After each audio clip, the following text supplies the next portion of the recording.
لیکن مکتب اہل سنت کے اعتبار سے 5 راتیں ہوتی ہیں، جس میں 21، 23، 25، 27 اور 29 وہ راتیں ہیں جس میں شب قدر کو تلاش کیا جاتا ہے۔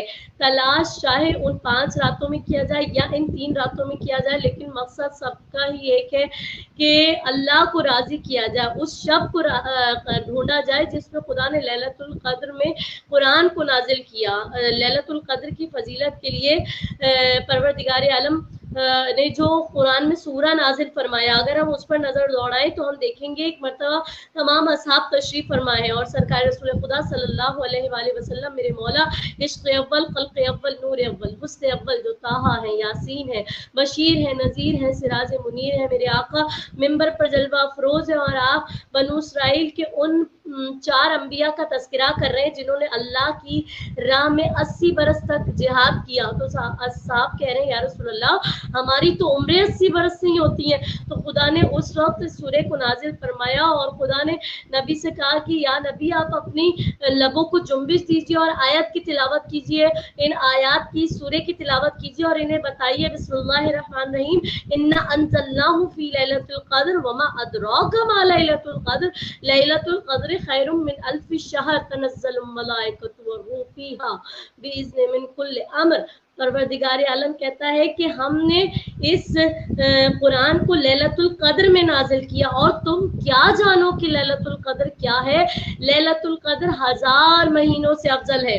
یعنی وہ 80 برس کی عمر کا سوال کر رہے تھے کہ یا رسول اللہ ہماری عمریں 80 برس نہیں ہوتی، تو پروردگار عالم نے کہا کہ تمہیں 80 برس کی عمر ملے یا نہ ملے، لیکن میں تمہیں ایک رات ایسی عطا کر رہا ہوں جو 1000 مہینوں سے افضل ہے۔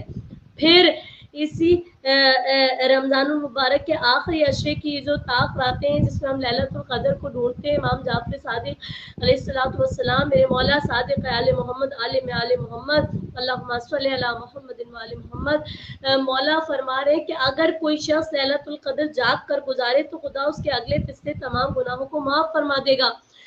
تو ایک شخص کھڑا ہوا کہتا ہے مولا کتنے گناہ جو خدا معاف فرما دے گا؟ تو مولا فرماتے ہیں کہ سمندر کے قطروں کے برابر بھی ہو تو اللہ معاف فرما دے گا۔ پھر ایک شخص کھڑا ہوا کہتا ہے مولا کتنے گناہ جو اللہ معاف کر دے گا؟ مولا فرماتے ہیں کہ ریت کے ذروں کے برابر بھی ہو تو خدا معاف کر دے گا۔ پھر پوچھنے والے نے پوچھا بتائیے مولا کتنے گناہ جو اللہ معاف کر دے گا؟ تو مولا فرماتے ہیں کہ تعداد نجوم یعنی آسمان کے ستاروں کے برابر بھی ہو تو اللہ معاف کر دے گا۔ پھر ایک شخص کھڑا ہوا کہتا ہے یبنا رسول اللہ مجھ سے تو بڑی کوتاہی ہو گئی، میں غفلت میں پڑا رہا، مجھے پتہ ہی نہیں تھا کہ اتنی بڑی رات ہے، میں سوتا رہا، میں تو برباد ہو گیا۔ مولا فرماتے نہیں میں آسان کر دوں، تمہارے لیے اتنا آسان کروں کہ اگر تم یتیم کے سر پر ہاتھ رکھ دو تو خدا تمہیں لیلۃ القدر میں جاگنے کا ثواب عطا کرے گا۔ کتنی بڑی بات ہے، کتنا پیارا دین ہے، کتنا پیارا مذہب ہے۔ ہماری خوش نصیبی ہے کہ پروردگار عالم نے ہمیں در محمد و آل محمد سے منسلک کر دیا۔ کہتا ہے مولا اتنا آسان، مولا کہتے ہیں اور آسان کروں، بیمار مومن کی عیادت کے لیے چلے جاؤ، خدا تمہیں لیلۃ القدر میں جاگنے کا ثواب عطا فرمائے گا۔ کہا مولا اتنا آسان؟ مولا فرماتے ہیں اور آسان کروں؟ کہتے ہیں کہ ہاں مولا اور آسان کیجئے۔ مولا فرماتے ہیں 2 لڑے ہوئے مومنوں میں صلح کراؤ، خدا تمہیں لیلۃ القدر میں جاگنے کا ثواب عطا کرے گا۔ پوچھا کہا گیا مولا اتنا آسان؟ مولا فرماتے ہیں اور آسان کروں؟ کسی مومن کے جنازے کو کاندھا دے دو، خدا تمہیں لیلۃ القدر میں جاگنے کا ثواب عطا کرے گا۔ پھر کہا گیا مولا اتنا آسان؟ مولا فرماتے ہیں اور آسان کروں؟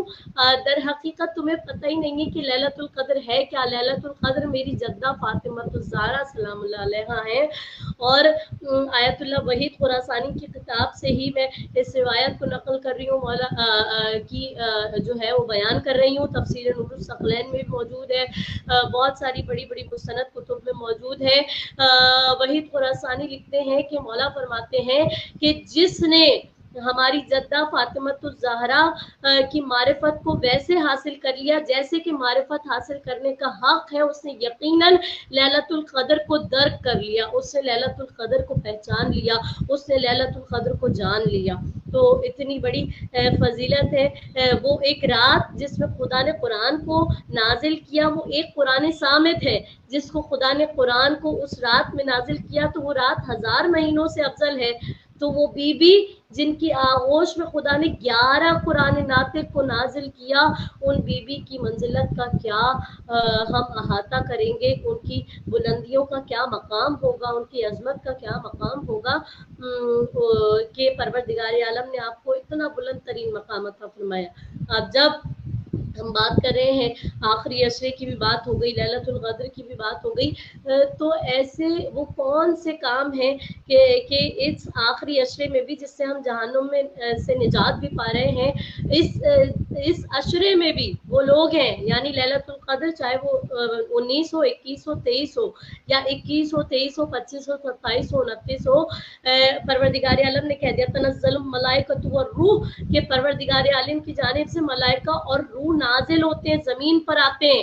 یہ امام زمانہ کے وجود کی دلیل ہے۔ علامہ طباطبائی جو کہ صاحب المیزان ہیں، ان سے پوچھا گیا امام زمانہ کی وجود کی کیا دلیل ہے، تو آپ ارشاد فرماتے ہیں کہ سورہ قدر کی یہ جو آیت ہے جس میں پروردگار عالم کہہ رہا تنزل الملائکۃ والروح، کہ پروردگار عالم کی جانب سے ملائکہ اور روح خدا کا امر لے کر نازل ہوتے ہیں، تو کس کے پاس امر لے کر نازل ہوتے ہیں؟ کوئی اولو الامر موجود ہے جس کے پاس ملائکہ اور روح لیلۃ القدر میں خدا کا امر لے کر نازل ہوتے ہیں، تو یہ امام زمانہ کے وجود کی دلیل ہے۔ اب یہاں پر دیکھا جائے کہ اس آخری عشرے میں بھی یا لیلۃ القدر میں بھی وہ کون سے لوگ ہیں جن کے گناہ نہیں بخشے جائیں گے۔ روایات متواتر ملتا ہے کہ جبریل امی اور ملائکہ آتے ہیں، جو لوگ دعا کر رہے ہوتے ہیں ان راتوں میں، رمضان کے اس آخری عشرے میں، تو ملائکہ ان کے ساتھ مل کر ان دعاؤں پر آمین کہتے ہیں، اور پھر جب صبح ہوتی ہے تو سارے فرشتے امین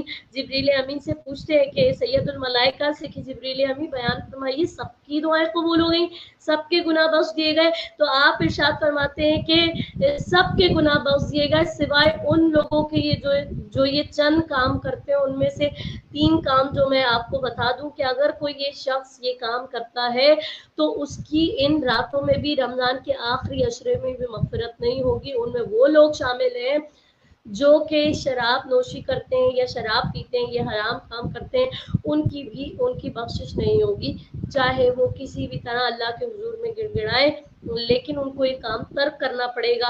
اس کے بعد پروردگار عالم سے طلب مغفرت کرنی ہوگی، تبھی ان کو جہنم سے چھٹکارا حاصل ہوگا، وگرنہ نہیں ہو سکتا۔ دوسرا، وہ شخص جو کہ ماں باپ کا نافرمان ہو، اس کی بھی مغفرت ان طاق راتوں میں، رمضان کے آخری عشرے میں، جس کو جہنم سے نجات کا عشرہ کہا جاتا ہے، اس کی مغفرت نہیں ہوگی۔ اور یہاں پر یہ بھی بات جو ہے مد نظر رکھی جائے کہ صرف ماں ہی نہیں، باپ کا درجہ بھی بہت بلند ہے۔ ماں اور باپ دونوں وہ مضبوط ستون ہیں جو اپنی اولاد کو پروان چڑھاتے ہیں، اور ہم ان کی پرورش کا حق ادا نہیں کر سکتے۔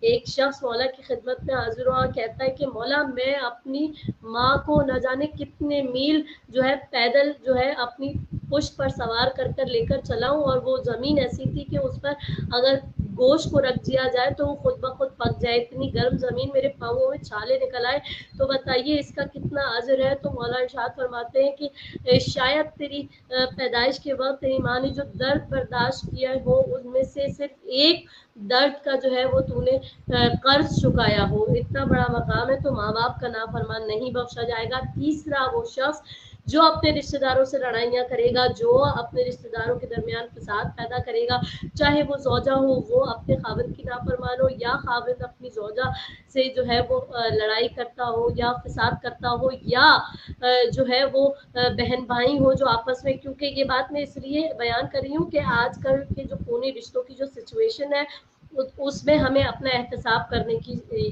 جو ہے اشد ضرورت ہے، چاہے وہ بہن بھائی ہو، وہ آپس میں تفرقہ کرتے ہو یا آپس میں لڑائی جھگڑے یا فساد کرتے ہو، یا وہ ماں باپ ہو کہ وہ بیٹے اور بہو کی زندگی کو تباہ کرنے کی کوشش کر رہے ہو، خواہ کوئی بھی رشتہ ہو، تو جو رشتہ داروں سے رشتہ داریاں توڑے، رشتہ داروں میں نفرتیں پیدا کرے، فساد پیدا کرے، وہ شخص بھی ان راتوں میں بھی نہیں بخشا جائے گا۔